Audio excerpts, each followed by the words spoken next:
Hello everyone! Welcome back sa aking YouTube channel. For today's vlog, mayroon po akong ibabahagi sa inyo na isang pangontra at hindi lang po ito pangontra.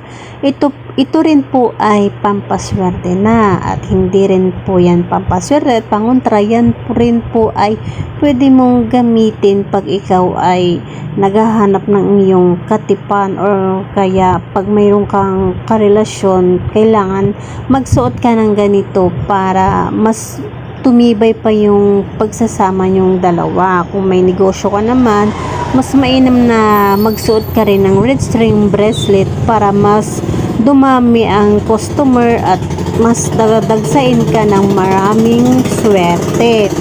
Kung sa pangontra po ay mas maganda po ito na may suot ka po palagi kahit saan ka po magpunta para maiwasan yung mabati ka o